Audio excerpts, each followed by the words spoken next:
Assalamualaikum warahmatullahi wabarakatuh. Saya Isna Fitratul Hasanah dengan NIM 215211155 dari kelas MBS 1E akan menjelaskan tentang kebijakan fiskal. Lalu sekarang apa itu kebijakan fiskal? Kebijakan fiskal adalah kebijakan yang dibuat pemerintah untuk mengarahkan ekonomi negara menuju pengeluaran dan pendapatan berupa pajak pemerintah. Instrumen utama kebijakan fiskal adalah pengeluaran dan pajak. Tujuan kebijakan fiskal dalam perekonomian sekunder adalah tercapainya kesejahteraan yang dihidupkan tanpa memandang kebutuhan spiritual manusia. Kebijakan fiskal merupakan kebijakan yang mempengaruhi anggaran pendapatan dan belanja suatu negara atau yang biasa disebut dengan APBN. Dalam ekonomi konvensional, kebijakan fiskal dapat diartikan sebagai langkah pemerintah untuk membuat perubahan dalam sistem pajak atau pembelanjaan. Dalam konsep makro disebut dengan government expenditure. Dan dengan negara Islam, kebijakan fiskal merupakan salah satu perangkat untuk mencapai tujuan syariah atau maqasidus syariah.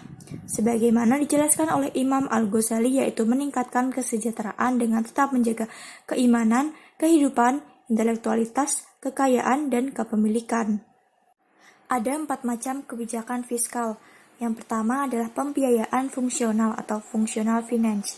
Dalam pendekatan ini, pengeluaran pemerintah ditentukan dalam melihat akibat-akibat tidak langsung terhadap pendapatan nasional, terutama untuk meningkatkan kesempatan kerja.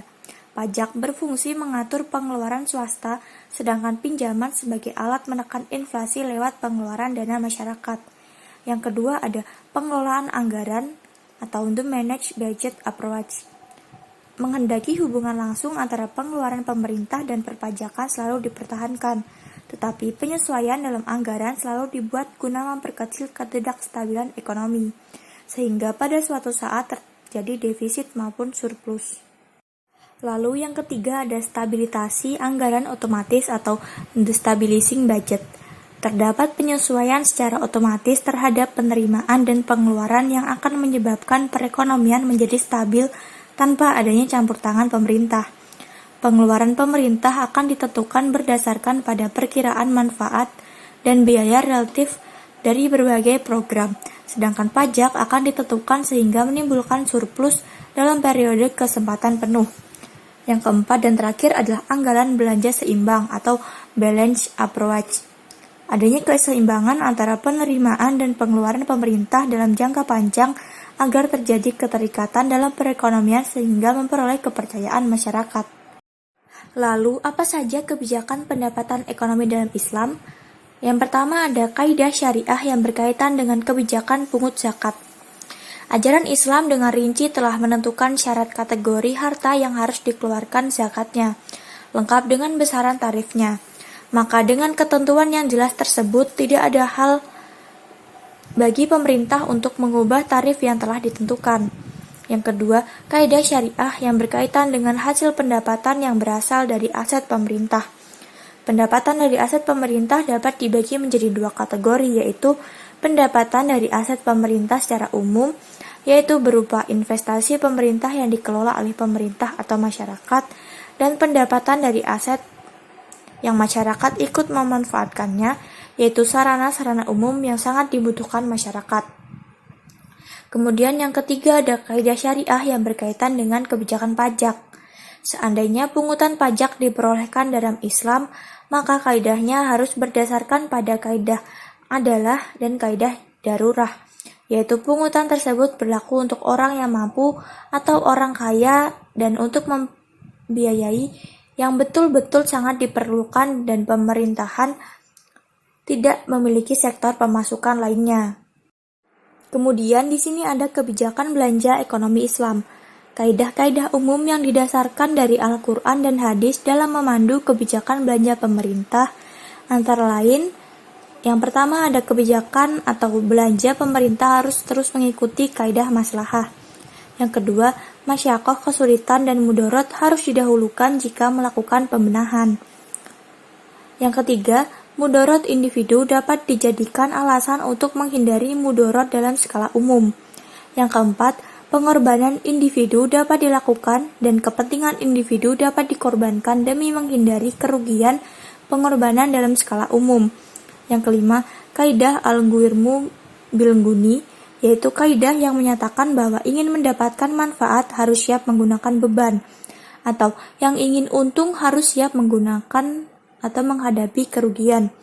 Yang keenam ada kaidah mala yatimu al-wajibu ala bihi fuhuwa, yaitu kaidah yang menyatakan hal wajib ditegakkan dan tanpa ditunjang oleh faktor penunjang lainnya yang tidak dapat dibangun, maka mendengarkan faktor penunjang tersebut menjadi wajib hukumnya. Tujuan pembelanjaan dalam pemerintahan Islam antara lain pengeluaran demi memenuhi kebutuhan hajat masyarakat, pengeluaran sebagai alat redistribusi kekayaan, pengeluaran yang mengarah pada semakin bertambahnya permintaan efektif, pengeluaran produksi yang berkaitan dengan investasi dan produksi, dan yang terakhir adalah pengeluaran yang bertujuan untuk menekan tingkat inflasi dengan kebijakan intervensi. Lalu, bagaimana kebijakan fiskal pada masa Rasulullah terjadi? Ketika itu, negara tidak memiliki kekayaan apapun, karena sumber penerimaan negara hampir tidak ada. Segala kegiatan Rasulullah dalam awal masa pemerintahan dilakukan berdasarkan keikhlasan sebagai bagian dari kegiatan dakwah yang ada. Umumnya, para sahabat tidak meminta balasan material dari segala kegiatan mereka dalam dakwah tersebut. Dalam masa Rasulullah juga terdapat jizyah, yaitu pajak yang digunakan oleh orang non-muslim khususnya Alkitab untuk menjamin perlindungan jiwa, properti, ibadah, bebas dari nilai-nilai, dan tidak wajib militer.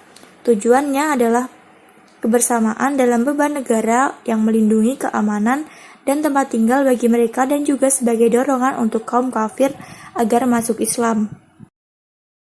Lalu, bagaimana kebijakan fiskal yang terjadi pada masa sahabat? Pada masa Khalifah Abu Bakar As-Siddiq, beliau melakukan beberapa langkah dalam menyempurnakan Islam. Yang pertama ada perhatian dalam keakuratan perhitungan zakat.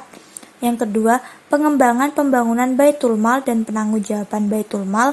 Dan yang ketiga adalah penerapan konsep balance budget policy pada Baitul Mal. Dan pada masa Khalifah Umar bin Khattab, beliau melakukan pengelompokan pendapatan negara menjadi 4 bagian. Yang pertama ada zakat dan tentang pendistribusian untuk lokal jika berlebihan disimpan. Yang kedua, khums dan sodakoh untuk fakir miskin dan kesejahteraan rakyat. Yang ketiga ada haraj, fai, jias, usr, dan sewa tetap untuk dana pensiun dan dana kredit.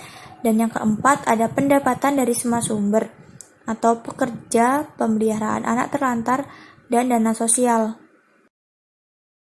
Sedangkan pada masa Khalifah Utsman bin Affan, beliau melakukan beberapa kebijakan, yaitu membangun pengairan, pembentukan organisasi untuk menjaga keamanan perdagangan, pembangunan gedung pengadilan, dan penegakan hukum, kebijakan pemerintahan lahan milik Raja Persia kepada individu dan hasilnya mengalami peningkatan bila dibandingkan pada masa Umar dari 9 juta menjadi 50 juta dirham.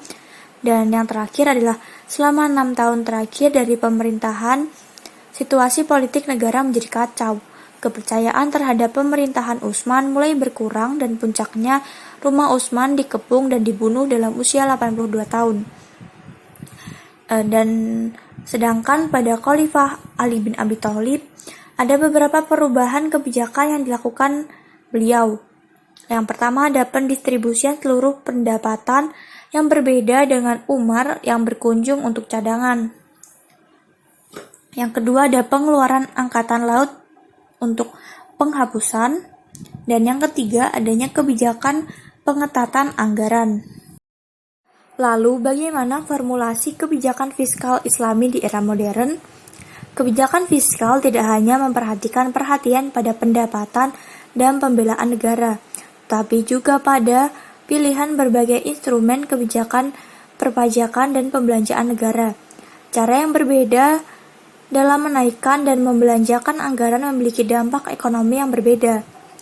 Al-Quran dan As-Sunnah memiliki panduan-panduan pokok dalam kebijakan fiskal. yaitu Islam tidak menyukai pembelanjaan yang tidak terkendali. Israf atau kelebih-lebihan dilarang keras baik dalam Al-Quran maupun As-Sunnah. Larangan ini berlaku untuk individu maupun negara.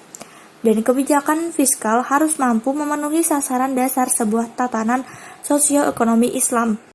Sekian penjelasan dari saya mengenai kebijakan fiskal. Apabila ada kurang lebihnya mohon dimaafkan. Wassalamualaikum warahmatullahi wabarakatuh.